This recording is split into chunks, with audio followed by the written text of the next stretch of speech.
We lost somebody very special to popular culture yesterday, so we'd like to take a few moments to reflect on the life and legacy of comic book author Len Wein. Wein is most famous for co-creating Marvel's clawed mutant Wolverine, along with other X-Men characters like Nightcrawler, Storm, and Colossus. He created so many X-Men characters because he helped revive the entire X-Men series in the late 70s, turning it into the popular comic line that eventually became the huge transmedia franchise that it is today. Len Wein also had a notable career at DC Comics. He co-created DC's Swamp Thing and Suicide Squad leader Amanda Waller, and served as editor on Watchmen, one of the most influential graphic novels ever published.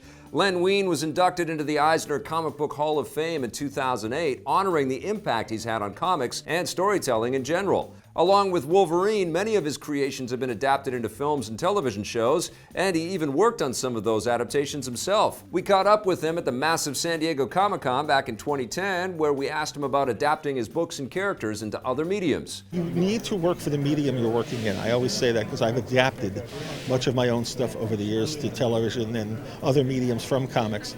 And I change what has to be changed to be part and proper for the medium.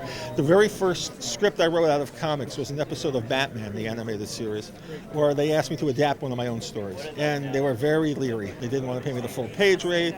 We only have this one episode available just in case. And I did the script and I made a lot of changes. And they said, "You change all the stuff?" I said, "Yeah, that stuff worked great in comics. This works better for animation." And they said, "You want to do more?" And I wrote a half dozen episodes of the show. You know, you have to be willing to adjust to the medium. Because Len Wein was in comics for so long, he got to see how the industry evolved and changed over the years as it became more and more mainstream. The best example of this was the rising popularity and size of Comic-Con itself. When it started, there was maybe 1,000 people. It was at the El Cortez Hotel, and it was what they used to call in science fiction terms a relaxicon. You hung out. The industry was not here. Television and film and all of the game companies, well, many of them didn't exist back then, but it was just 1,000 friends getting together and hanging out for a weekend. We'd sit by the pool, we'd talk, I'd see artists and writers I hadn't seen all year, and we'd just share things. Now it's business.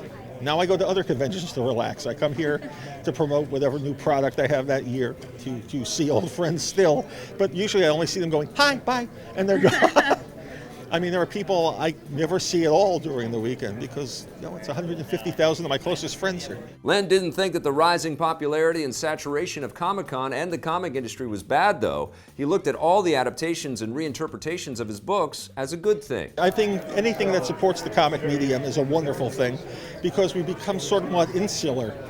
They're really the only places to buy comics these days mostly are comic book shops. You can't go down to the corner like you did when I was a kid and just pick up the new comic book. So I love the fact that other things promote them. And I love the fact that I've done enough things to get promoted. I mean, I wear my resume. You know, Swamp Thing and the X-Men, and these are all my characters, and they've all been movies and television series and video games. And I'm a very lucky man. Since his passing yesterday, there has been a huge outpouring of fond remembrances and condolences from the entire entertainment industry. We'd like to offer ours as well to the family and friends of Len Wein.